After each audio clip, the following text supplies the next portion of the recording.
सालों पहले रामनगर गांव के पास के घने जंगल में राजू नामक तांत्रिक रहता था।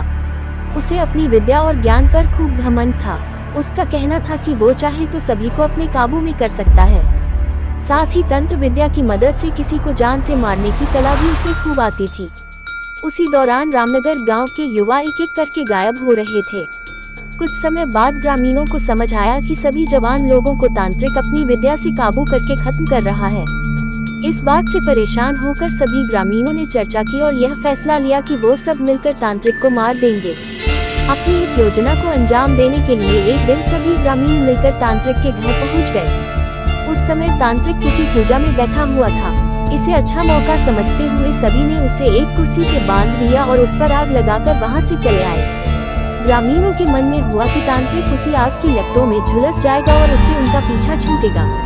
हुआ भी ऐसा ही। करीब 4 से 5 साल तक सभी लोग अपने गांव में हंसी खुशी रहने लगे।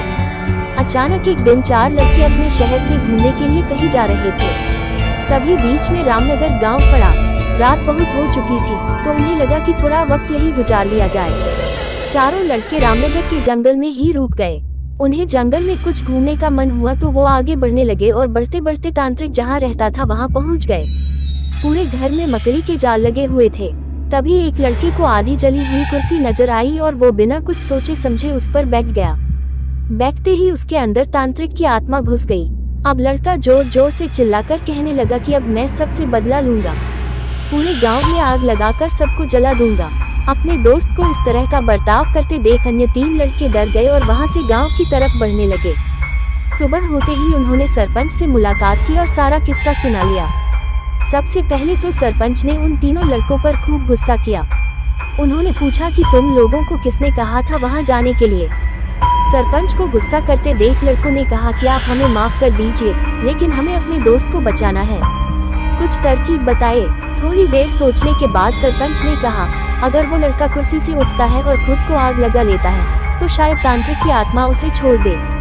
सरपंच ने ये बात कही ही थी कि जिस लड़के पर तांत्रिक का भूत घुसा था वो कुर्सी के साथ उड़ता हुआ गांव पहुंच गया। अपने दोस्त को इस हालत में देख उन तीनों लड़कों ने सबसे पहले जाकर उन लोगों से मुलाकात की जिन्होंने तांत्रिक की कुर्सी पर आग लगाई थी। उनसे बात करके सभी लड़के उन्हें अपने दोस्त के पास लेकर चले गए। जैसे ही उनके दोस्त के अंदर बैठे तांत्रिक ने कुर्सी पर आग लगाने वालों को अपने सामने देखा, उसे बहुत गुस्सा आया। गुस्से में तांत्रिक कुर्सी से उठा और उन लोगों पर हमला करने लगा। तभी उन तीनों लड़कों ने तांत्रिक की उस कुर्सी पर आग लगा दी। कुर्सी पर आग लगते ही तांत्रिक उनके दोस्त के शरीर को छोड़कर चला गया। कहानी से सीख, जीवन में हर काम सोच समझकर करना चाहिए। साथ ही दूसरों की सलाह पर अच्छे से काम किया जाए तो समस्या से मुक्ति मिल सकती है।